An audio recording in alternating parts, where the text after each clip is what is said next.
Hello and welcome. My name is Matt Abbott, and I'm the Director of Government and Diplomatic Programs at the Chicago Council on Global Affairs. Thank you all, and especially our members, for joining us via Zoom for this on-the-record program on recent developments on the Korean Peninsula. The Council is a nonprofit, independent, and nonpartisan platform. The views expressed by individuals we host are their own and do not represent the views of the Council. After a conversation with our panelists, we look forward to incorporating your questions in the discussion. Please visit ccga.live, where you can submit a question and vote for others. It's now my pleasure to introduce our speakers today. My colleague Carl Friedoff is a fellow in public opinion and Asia policy at the Chicago Council on Global Affairs. Also joining us is Jung Pak. She is a senior fellow and the SK Korea Foundation Chair in Korean Studies at the Center for East Asia Policy Studies at the Brookings Institution. And her incredibly timely new book, Becoming Kim Jong-un, is available for sale through our local partner, The Bookseller. More information on purchasing the book is available on the event page for this program. And Ginny Town is a fellow at the Stimson Center and the Deputy Director of Stimson's 38 North, a website devoted to providing policy and technical analysis on North Korea. Welcome to all of our panelists. First, Dr. Pak, in your book, you provide your insights into Kim Jong-un and his rise to power based on your career in senior positions at the CIA and the Director of National Intelligence. The Office of the Director of National Intelligence. What can you tell us about Kim, his character, and his motivations? Thank you. Thanks to all of you for joining us today, and thanks to the Chicago Council for inviting me and bringing together this great panel. So I wrote this book based on my experience at the CIA and working as the Deputy National Intelligence Officer at the ODNI. And so I've been watching Kim from afar. From the intel community's perspective, since he was named as the successor, and as he went through that grooming process and the succession process, the transition into leadership, and now he is in now 9 years on. I've seen the evolution of how he's grown as a leader. And what I wanted to do with this book is that Kim Jong-un is an endless source of fascination for people, especially because North Korea has such a strong influence on what happens on regional security and other issues. And so when I look at Kim Jong-un, I see how he has adopted the mantle of the history and the legacy and the ideology of his father and his grandfather. But he also is not content with just staying in the folds of that history, but that he's really trying to craft a North Korea that is based on his brand, which is, I think, bigger, bolder, and badder in many ways. And we can see it in the landscape in Pyongyang, where we see skyscrapers and high-end restaurants and luxury department stores, and in the nuclear weapons program that's become more dangerous, more reliable, more mobile. And so we see this across the board where Kim is trying to put his own stamp on a variety of things. So I think what motivates him is not just that history, but that he wants to create a North Korea that is more 21st century than the guerrilla years of the 1920s and 1930s. And I think that's where we have to be careful about, has he adopted the revolution of his grandfather, and does he have other aspirations versus just mere deterrence against the United States? Thank you. Next, we'll turn to Carl. Rumors recently circulated about Kim Jong-un's health and whereabouts after a period in which he didn't make any public appearances. Now that he's seemingly back in the public eye, what do we know about his health?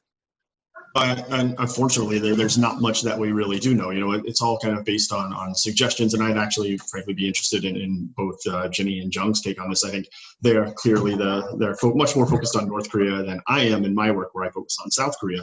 But the broader comment that I would make on a lot of that is, when all of this started, it was kind of ricocheted around the internet in a lot of ways that were really unsettling. We talk about trust in the media. We talk about how that's kind of undermining trust in government as well. And this is kind of one of the test cases that we really saw take place here. the fact that it was a single source, it got out there, and then a lot of the criticism was about the reporters on this. But I also think one of the nuances is that we also have to pay attention to some of how the process of news works, and that goes back to the editors. You know, the reporters that are in country, oftentimes in Korea, they've been there for years.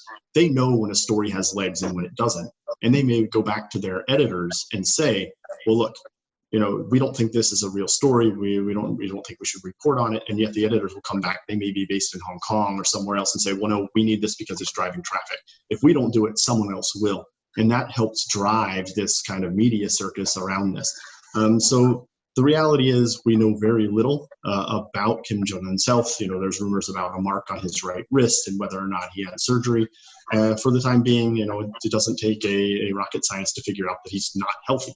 And so what we'll see in the coming months, you know, is to be determined. And Jenny or Dr. Pak, do you have any comments on that as well? Dr. Pak, please.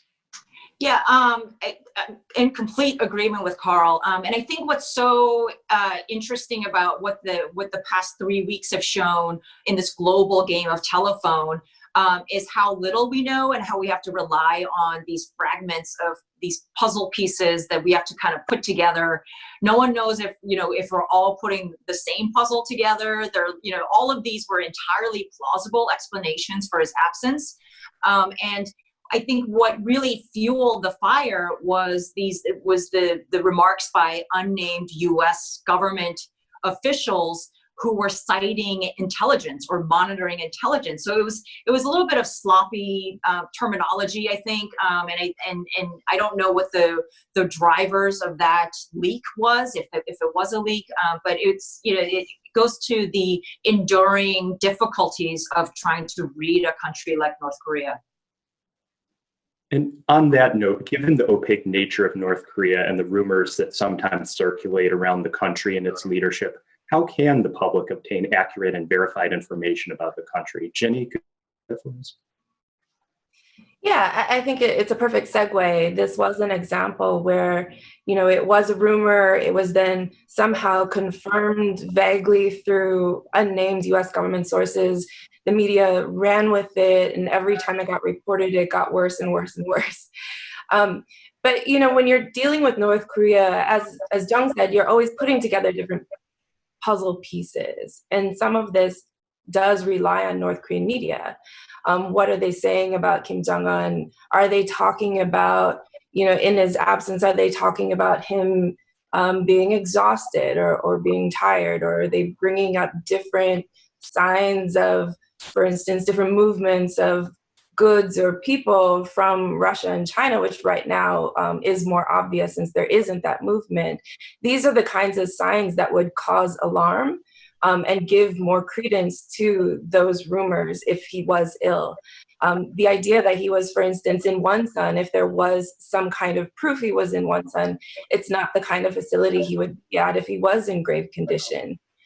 So looking for those ways to try and verify, was he at a certain place at a certain time, and what does that tell us?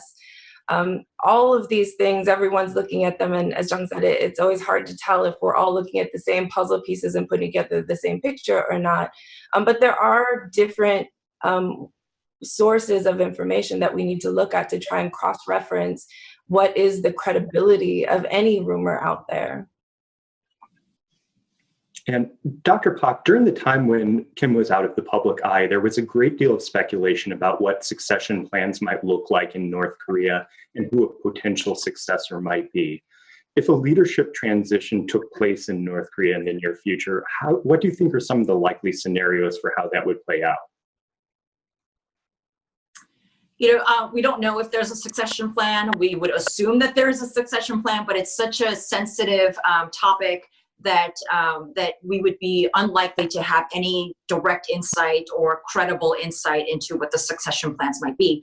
But that said, it doesn't make us, it doesn't prevent us from analyzing what the potential scenarios might be. And given the emphasis that the regime has placed on the bloodline, the Mount Baekdu bloodline. This is this place at the border of North Korea and China that is supposed to be the birthplace of the Korean people, and that's where the Kim family has claimed as its own birthplace.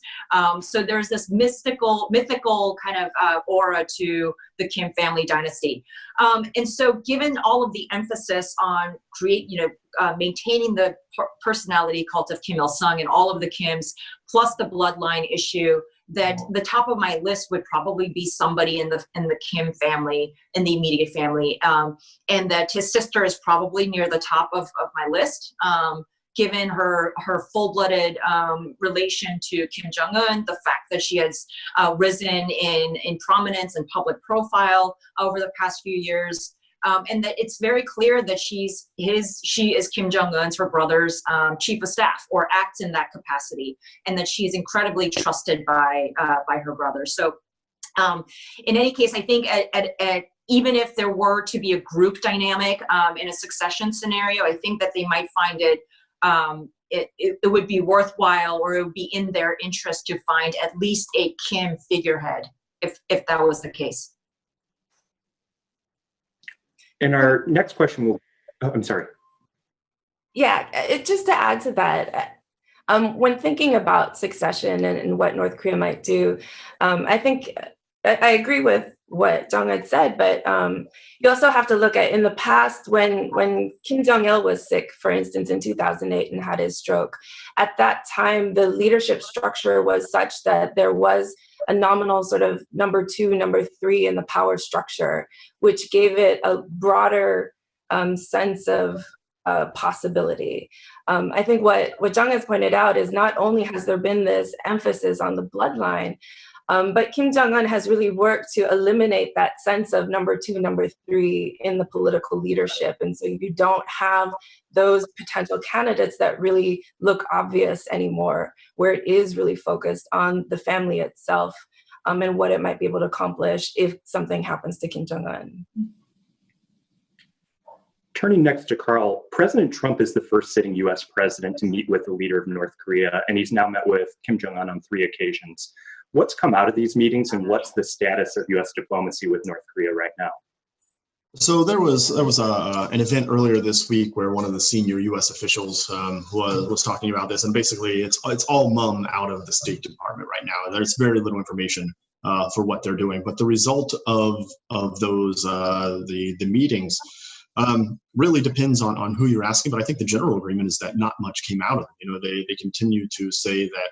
From South Korea and the U.S. side, they continue to say that that North Korea has promised denuclearization. I don't think anyone really thinks that's on the table, or that was even included within the agreement.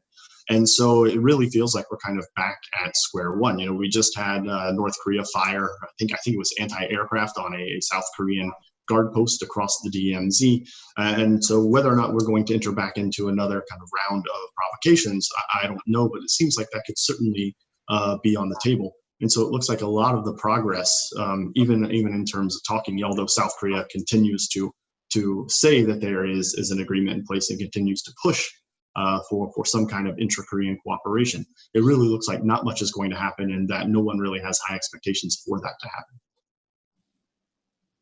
And now turning south of the border, South Korea is making headlines for their successful flattening of the infection curve with new cases of coronavirus. And meanwhile, North Korea is claiming there are 0 recorded cases in the country. Dr. Pak, can you tell us what policies and initiatives make South Korea's approach to the coronavirus so successful? Yeah, South Korea is the toast of the town in our town and everybody and everywhere else in the world for what they've done to flatten the curve. This week, they just started reopening up their cities and reopening up their societies. Schools and universities will begin a phased opening starting next week. People are going to restaurants, people are going about their daily business, picking up where they left off. And the government has issued some guidelines and regulations about what people should be doing to distance and to be safe. And they're also getting ready for the next phase of coronavirus, which they anticipate later this year. And so what South Korea has done after some initial muddling in the first month or so of this pandemic was that they set up a really wide network of testing facilities and having these drive-through testing kiosks where you can get your results within 10 minutes on your phone. They had a public-private partnerships where there were clinics all throughout the country where you can separate the people from coronavirus cases from other ailments. They also had robust testing. I think they've tested hundreds of thousands of people, of their citizens now. They've also been tracing and tracking potential infections and trying to warn people and sending disinfecting teams to those areas. So there's been a robust and multifaceted effort that South Korea has done. But I think the key point here is that that South Korea really put the experts out front. The daily briefings were done by the public health person. It was very data driven, and all of that data was posted on every public facing website, so that the citizens all had the basic information and exactly what was happening. And so all of that put together, their cases of infections are at zero or in the single digits. But we'll see how they're handling the reopening. And I know that a lot of cities and a lot of countries will be looking to see how South Korea fares with the reopening of their society. Thank you. Just to add to that, I think one of the keys to South Korea's success is that they had planned for something like this to happen in the future. So the last time they dealt with a pandemic, it was during the MERS crisis back in 2015, where, it is something that they've dealt with. They've dealt with it recently. They set up the institutions to deal with it, and they've practiced what they might do in that instance. I think for the US, for instance, we had the same date of confirmed case, the first confirmed case on the same day, but took a very different route. We didn't worry about it. It's never happened to the US. There was sort of this exceptionalism, like it will never happen to us. And so we didn't build the right plans for it and didn't, plan to take care of it. But for South Korea, the planning was so key. And being able to move quickly, being able to authorize companies to build test kits, to authorize different distribution channels. And I think also for the South Koreans, because they have dealt with this before as a population, they were also had internalized more what this meant, the gravity of the situation, once they heard how communicable the disease was. And I think they were more willing to take the measures necessary to try and contain it because they had experience with it before. And I think those things are really sort of lost on the US, since the US does not internalize the threat in the same way that the South Koreans did. Carl? Yeah, and to follow up on that, to talk about kind of the outcome of that in some ways is that, when this all started, if you look at Moon's approval rate at the end of February, it was at about 42%. That's about his baseline, right? At that point, he had above 90% support from his own party and about literally 3% from the main opposition. Now his approval is at 71%, and all that growth has come from the main opposition.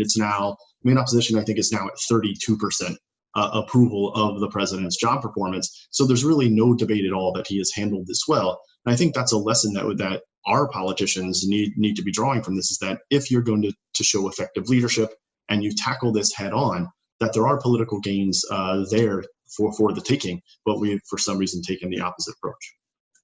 Thank you. Turning back to North Korea, Jenny, should we believe North Korean claims that there are no cases of coronavirus in their country? I think we should be skeptical. I think there's a case to be made. Key Park always talks about this, how when North Korea first closed its borders, when the first cases outside of China were confirmed, North Korea shut everything down. And at that time, in China, on those northeast provinces, there weren't cases of coronavirus. And over time, there's only been a couple hundred. It's been very contained in that area. So there's a plausible there is some explanation why there may not have been as wide a risk. Unlike South Korea, where they allowed flights to keep trickling in, these kinds of things, North Korea shut everything down, shut the border down, shut flights down to try and prevent it from getting there. It's hard to believe that there isn't any cases of COVID-19 there. And there's certainly cases that are being reported, unconfirmed cases out in the provinces, especially.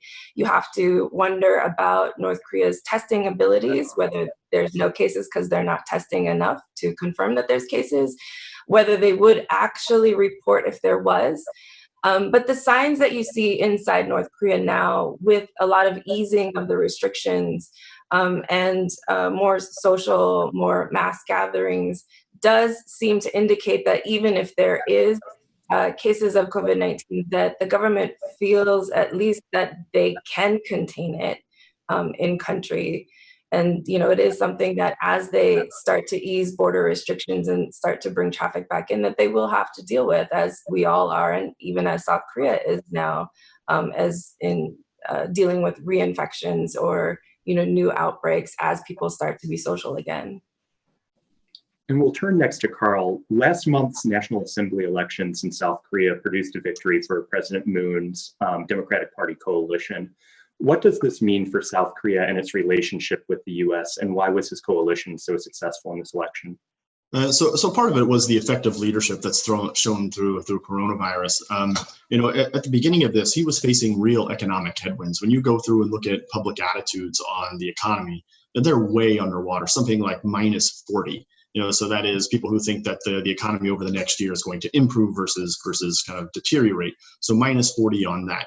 On people's kind of personal feeling about their own economic situation, it was minus 38, both, I think, at or near highs for his entire presidency. And so he was facing that, and it wasn't quite clear where the independents were going to break. But this coronavirus response and the effective leadership associated with it really kind of pushed him in that direction, where right before the election happened, all of the independents essentially swung very hard into the Democratic Party. Of course, it's not only related to his leadership and the way that the independents broke, but you also have to look at what's going on with the main opposition, the United Future Party. I always stumble over their new acronym. It's changed multiple times, but anyway, it's the UFP. That is a party that is in absolute chaos. Their leader got trounced in the Jongno district. He's now dropped out of the party. He's probably not even he was planning to run for the presidency. And you can really look no further than what has happened with the leadership election. So the National Assembly just elected new floor leaders this week. And on the Democratic Party side, I think this is emblematic of where the two parties are. They had a very clear contest. They have kind of a rank and file, and all of those who were coming out to lead the party for this election were well known within the party. They had gone through and stepped up the ladder to reach this, and were all viable candidates. On the UFP side, first they went to a 79-year-old man who was instrumental in help getting the previous president, who was impeached. They tried to turn the party over to him, and he rejected them. And so suddenly they are left with no leadership whatsoever. So I think that's really emblematic as well, is that the UFP is now seen as the party of the old. Some would say I may not agree with this completely, but the party of the bigoted. But that's where the opposition is, and so it wasn't really that difficult for Moon Jae-in to roll over the opposition in this election. Now, where that leaves the South Korea-U.S. relationship is quite frankly, it's complicated. The SMA talks are going right now. The Special Measures Agreement talks are going on right now. South Korea has said it's proposed a 13% increase, which would take them to just over $1 billion per year. The United States has countered publicly, I would add, which is not healthy, but publicly at 1.3 billion, down from 5 billion. And so the question is, what does President Moon decide to do with his political capital? Now that both of these sides have gone public with the negotiations, is he really going to choose to spend that political capital on meeting the U.S. demand? I highly doubt it. I think this is going to be a long and protracted affair, especially when the fact is, he feels that he's in the right. I think he feels that he has a stronger position. And so for the foreseeable future, this is the alliance is in a very delicate state, I think. Thank you. Dr. Pak, the election was also historic given, oh, sorry, Dr. Pak, No, please. go ahead. Go ahead. The election was also historic given Tae Young-ho's election to the National Assembly, making him the first North Korean defector to win a seat in the South Korean legislature. What can you tell us about Tae, and how can his election affect politics in South Korea? Thanks. First, I want to say Carl's done some really amazing work on South Korean politics, and I'm a big fan of his analysis, and I strongly support everything that he said so far. On the election of the defector Tae Young-ho, there was also another defector, right? There were two North Korean defectors who were elected in the National Assembly. So Tae Young-ho was one of the highest level North Korean diplomats or officials to defect in recent memory. He defected in 2016, and his reasoning was that he had these sons who had seen what it was like.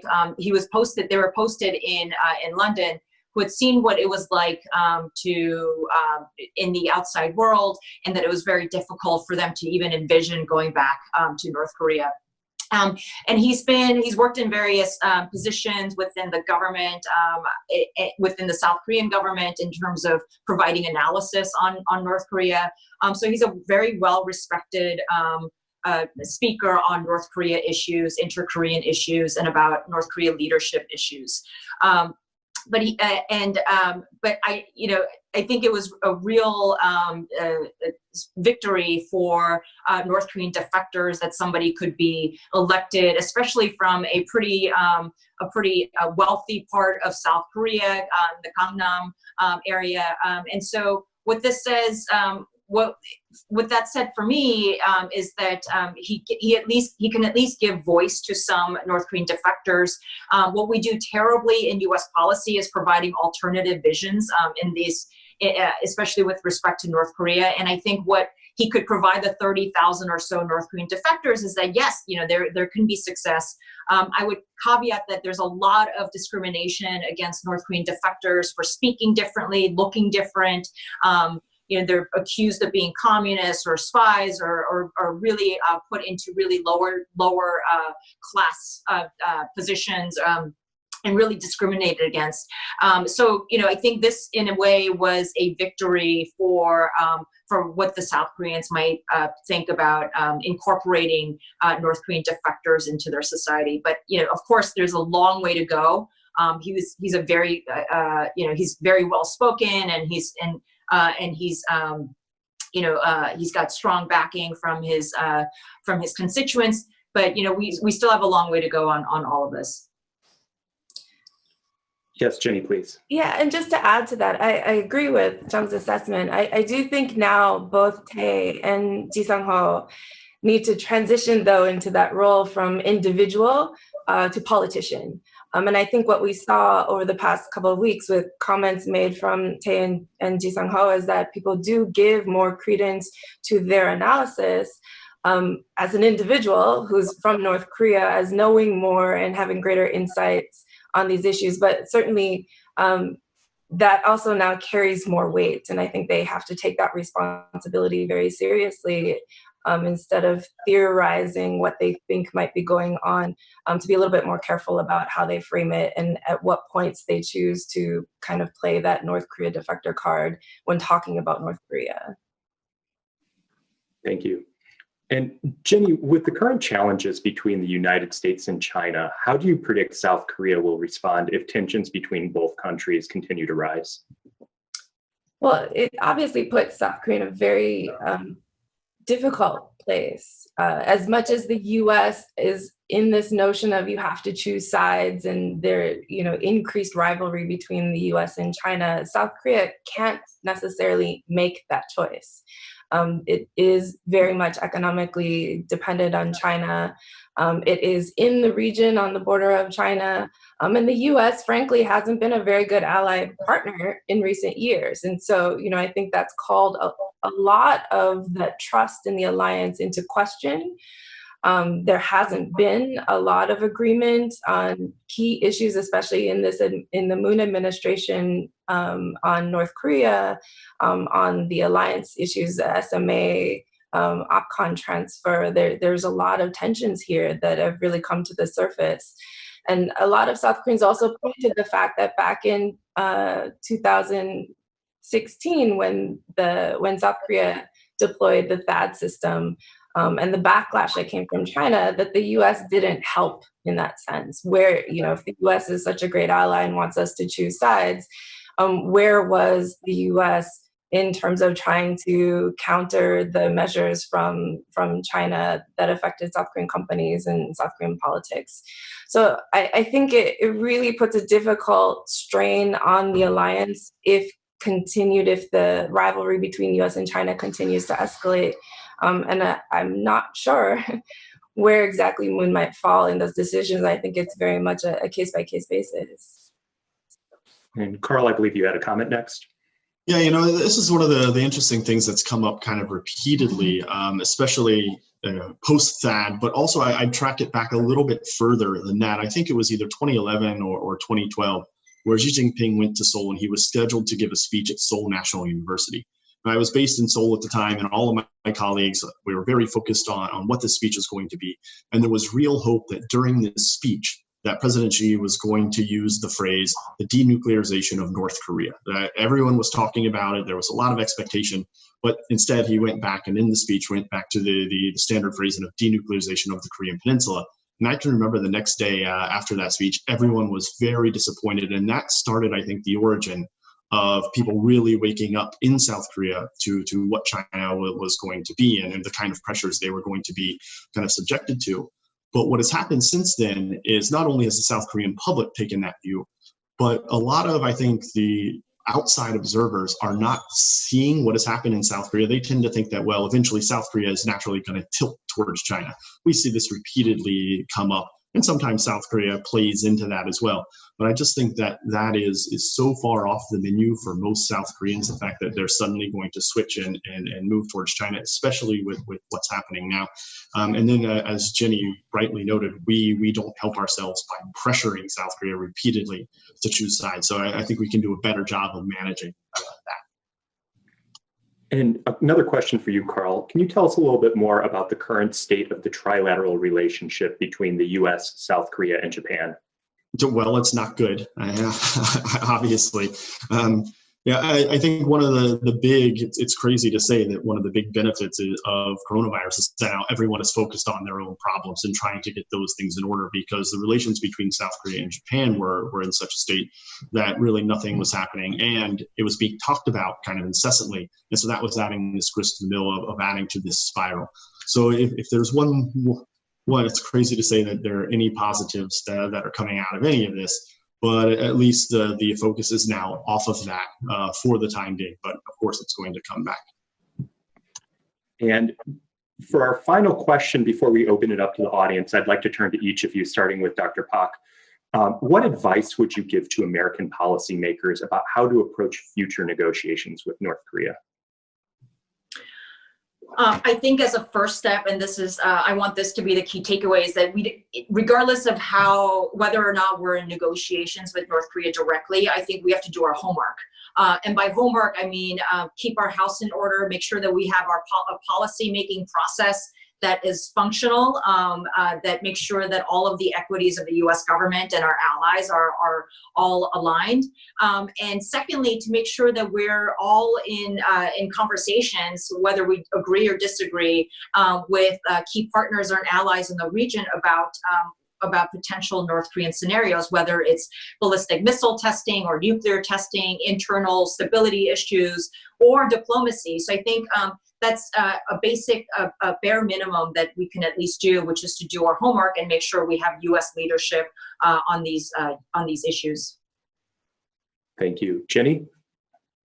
Yeah, I would agree with that. And I think resolving, obviously, the special measures agreement is part of preparing for success, because we're never going to have the level of cooperation and coordination we need to respond to anything North Korea does until we have that cohesion back. I would add, I think in terms of negotiation, a lot more needs to be done to have more realistic expectations of what can be accomplished and how quickly it can be accomplished before going back to the table. And I think a lot of what happened over the past couple of years was really unrealistic expectations. If North Korea talks about denuclearization, it doesn't mean they put their nukes on the table and they're ready to walk away with something good. It's a process that will take time. It's a process that will take time to even define. And there's going to need to be wins along the way.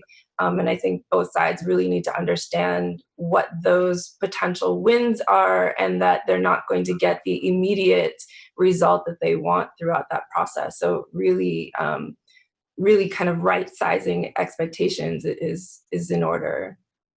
Thank you. And Carl? So, Jung and Jenny are two of the top North Korea experts, and I won't even try to go in on advising how the U.S. should approach North Korea, but instead I would redirect that in terms of how the U.S. should approach South Korea. Jenny touched on this a little bit as well through discussing SMA. But I think one of the things to keep in mind here is that because of the U.S. position on the SMA, what has ended up happening, and on China for that matter as well, that kind of is choosing sides, what has ended up happening is the biggest advocates for the US-ROK alliance in South Korea are the security conservatives. But I think what is happening is that even now the security conservatives are starting to get these serious doubts about the reliability and the credibility of the United States. And so if we're going to start creating doubts among that group, that's going to create this perhaps alignment between progressives in South Korea who are friendly towards the alliance, I would say, but not as friendly towards the security conservatives. And so they begin to align, and then we have a much tougher negotiation to do. So we need to take care to handle that as well. Thank you so much. We'll now open it up to questions from the audience. As a reminder to our live stream audience, if you have any questions, please type them into ccga.live. Our first question is, do the people of North Korea truly idolize the leadership, or are they forced to do so for their safety or their family's safety? I'll take that. I would say that it's a descending ladder. So Kim Il-sung, the country founder, is still revered by many North Koreans. Even North Korean defectors will speak fondly of Kim Il-sung. And that starts to erode with Kim Jong-il, this Kim 2.0, and with Kim Jong-un. Kim Il-sung presided over one of the, a spectacular North Korean economy, and that was aided by the fact that the Soviet Union and the Soviet bloc were providing lots of aid and assistance and favorable trade terms, and so that was really the heyday of North Korea, of prosperity. And that the socialist experiment could really be a paradise for the people. Kim Jong-il had the misfortune of coming to power in 1994 with the oncoming famine that killed up to 1 million people in North Korea. And so for many North Koreans, they're in their minds.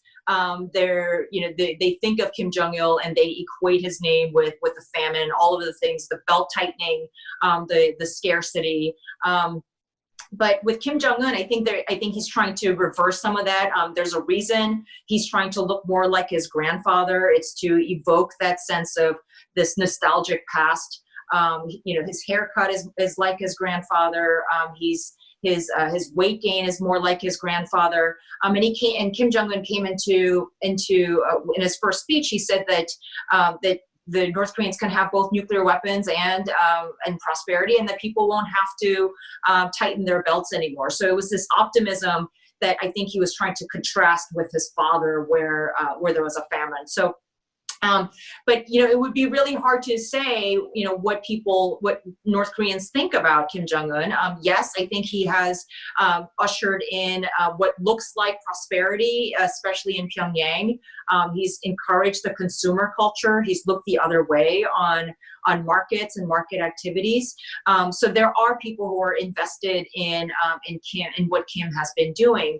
But I think it's also important to say that they, even if they thought badly of Kim of any of the Kims, that they would vocalize it. And what was really striking when Kim Jong-un was absent the past 3 weeks, that when reporters asked North Koreans or North Korean defectors what they thought about Kim, they said, "Don't ask me questions. I don't want to talk about him."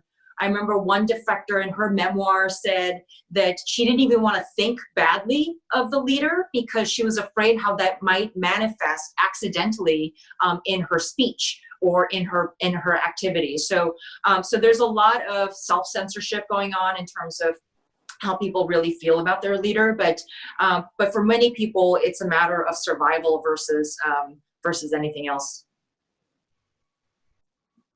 Thank you. Our next question from the audience: how might a Biden administration approach relations on the peninsula in a post-Trump era? Is it possible to return to a status quo from the pre-Trump era? And what opportunities would a new administration be likely to pursue?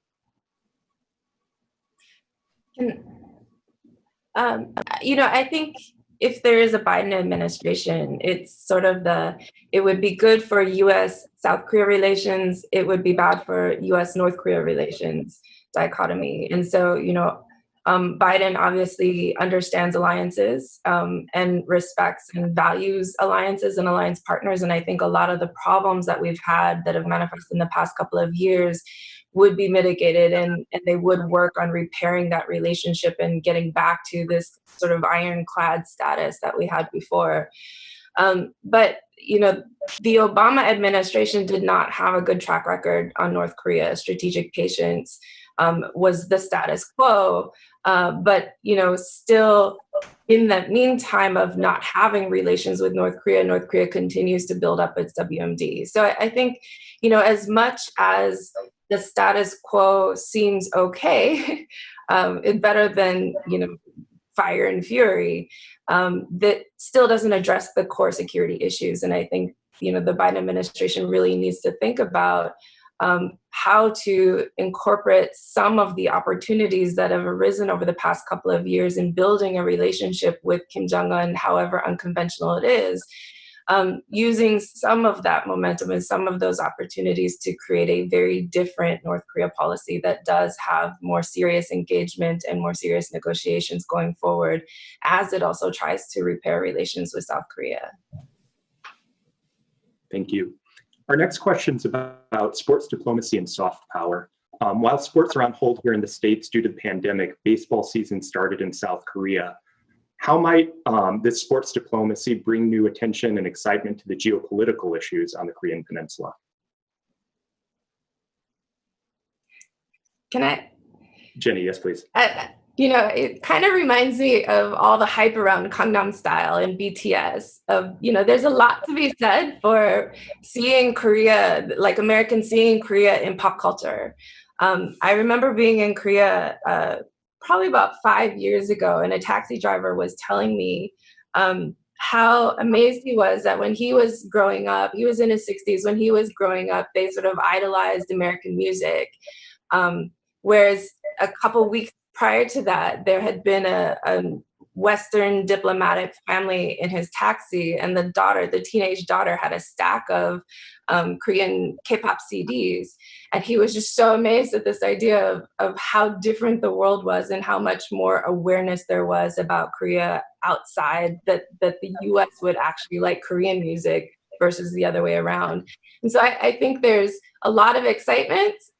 One, there is no baseball here in the US right now, but I think there's a lot of excitement in the Korean community too, to create these positive images of Korea and to create more awareness of Korea in everyday life, so that it becomes less them over there and more of here's how we all kind of, here's all the similarities we have together.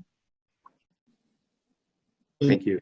I would follow up on that. We talk about this coronavirus response as well, and we look at the differences between how the U.S. has responded and Korea has responded. I think there was a piece by Derek Thompson in The Atlantic where he made the really great point. He's phrased it in a way that I think is really important, that we tend to exoticize how Korea has responded. Well, we see all the analysis. It's Confucian culture. They defer to state authority. And none of that stuff is actually true. But what you have seen when you see the leaders out there, you see them all wearing masks. Have we ever seen any of our leadership wearing masks? Not yet. But that's an important symbolic thing that gets across to the public how serious this is.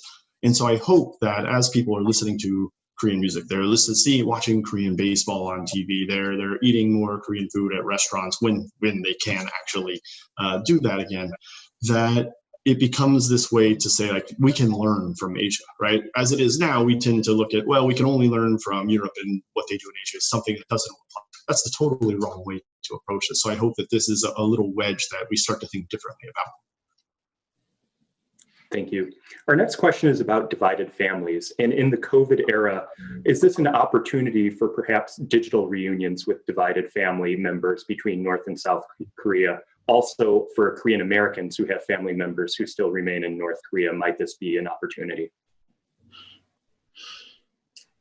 It would be really nice for that to be an opportunity, and obviously that's something, given the fact that we're we'll be marking the 70th anniversary of the start of the Korean War in June.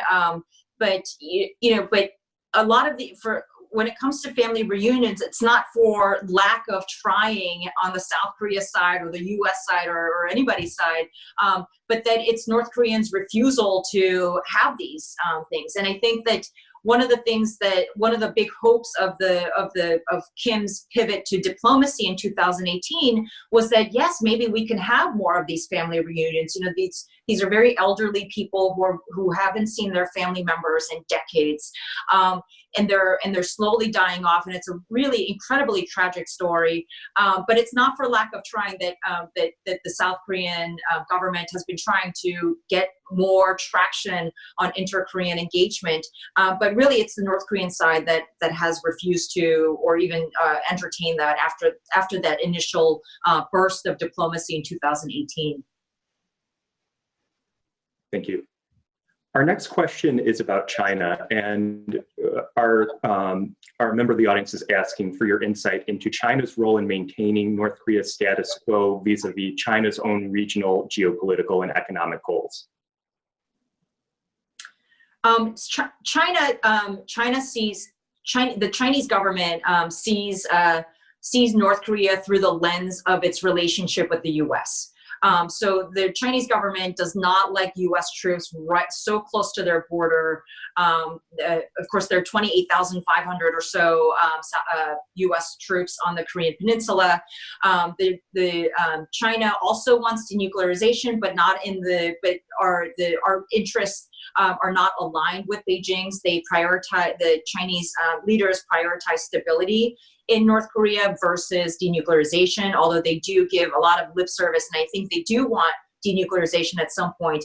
But at this particular moment, the Chinese government's pursuit or trying to maintain stability in North Korea is at odds with the policies of trying to get North Korea to denuclearize.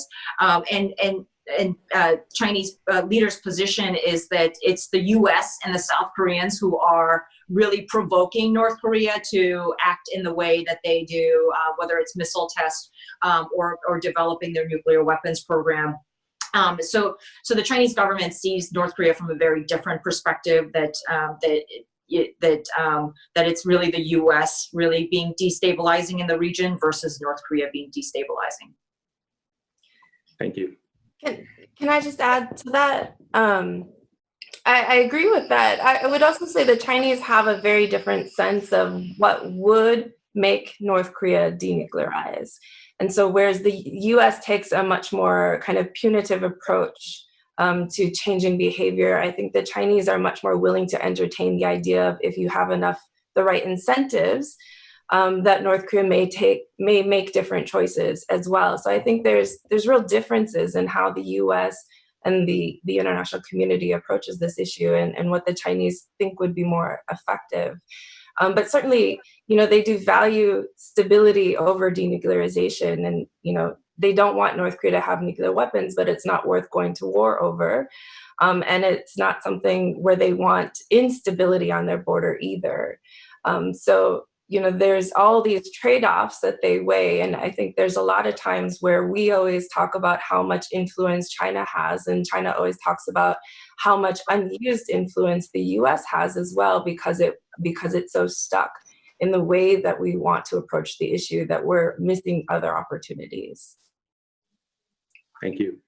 Our next question is there currently any ongoing Track 2 diplomacy with North Korea and the United States?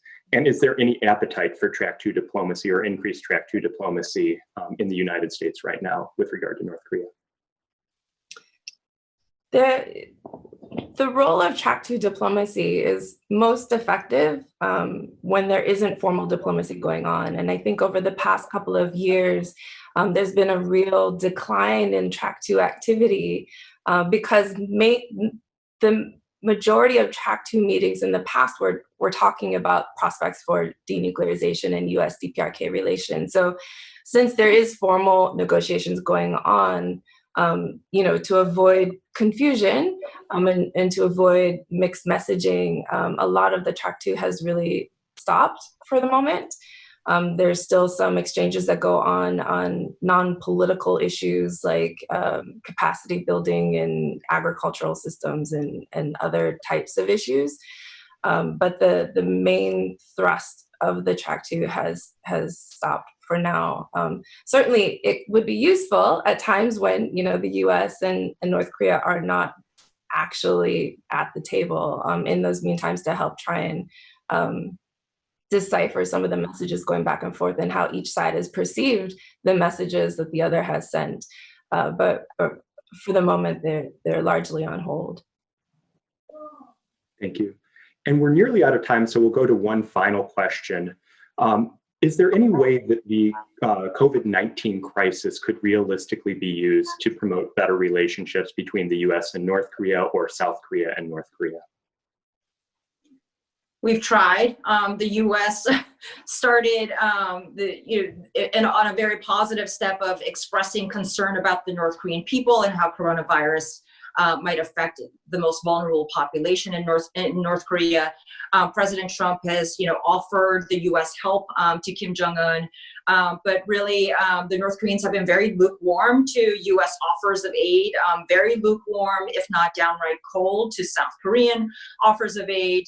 The North Korean officials are quietly inquiring their foreign interlocutors about aid and assistance and testing supplies, but it could be an opportunity, but I think that we haven't seen very much action on the North Korea side in terms of accepting, or being very publicly accepting of aid, or a willingness to have ties, or to restart engagement.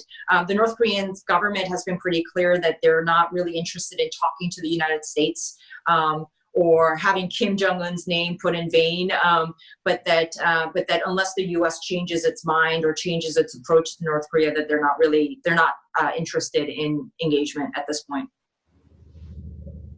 Thank you. Unfortunately, that's all the time we have. I'd like to thank all of our speakers for sharing their expertise with us today. We'll be posting a copy of this program to the Council's website in the very near future. And just as a reminder for those of you who haven't ordered Jung Pak's new book, copies are available for sale at our local partner, the bookseller. I highly recommend that you order a copy today. So thank you again to all of our speakers. Thank you.